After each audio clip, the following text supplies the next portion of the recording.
নমস্কাৰ, নিতুল অনিমা চেনেলৰ অন্য এটি ভিডিঅ'লৈ আপোনালোক সকলোকে পুনৰবাৰ স্বাগতম জনাইছোঁ। আজিৰ ৰেচিপিটো দেখিবলৈ পাইছেই। এয়া মই কাটিবলৈ লৈছোঁ ছাল কোমোৰা। এয়া কোমল ছাল কোমোৰা, একেবাৰেই কোমল। দেখিছেনে, বাকলিখিনি চুৰিৰে জাষ্ট এৰুৱাই, মানে চুচি দিওঁতে বাকলি এৰুৱাই গৈছে, ইমান কোমল। আৰু ইয়াৰে মই আজি বনাবলৈ লৈছোঁ পকৰা।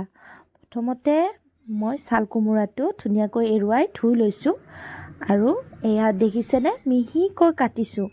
বাকলি মানে মিহিকৈ টুকুৰা কৰিছোঁ, এনেদৰে গোল গোলকৈ কাটি লৈছোঁ।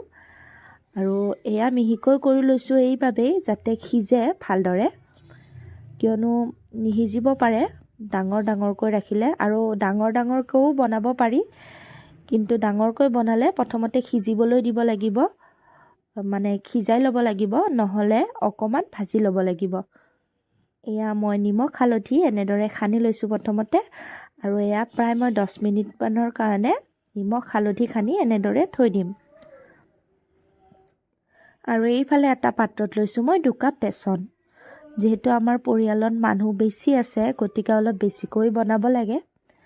আৰু ইয়াতে দিলোঁ মই নিমখ হালধি, দিলোঁ ধনিয়া গুড়ি, জিৰা গুড়ি, জলকীয়া গুড়ি আৰু এজৱাইন, আৰু দিছোঁ চিলি ফ্লেক্স।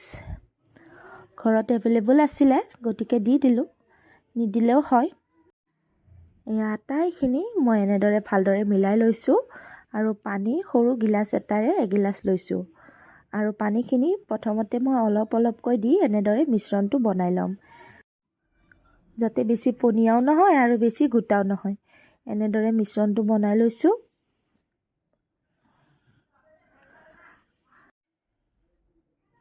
মিশ্ৰণখিনি এনেদৰে মিহি হোৱাৰ পিছতে মই কাটি লোৱা যিখিনি নিমখ হালধি সানি থৈছিলোঁ কোমোৰাখিনি, ছাল কোমোৰাখিনি, সেইখিনি এপিচ এপিচকৈ এনেদৰে ধুনীয়াকৈ ডুবাই ল'ম বেচনৰ মিশ্ৰণটোত।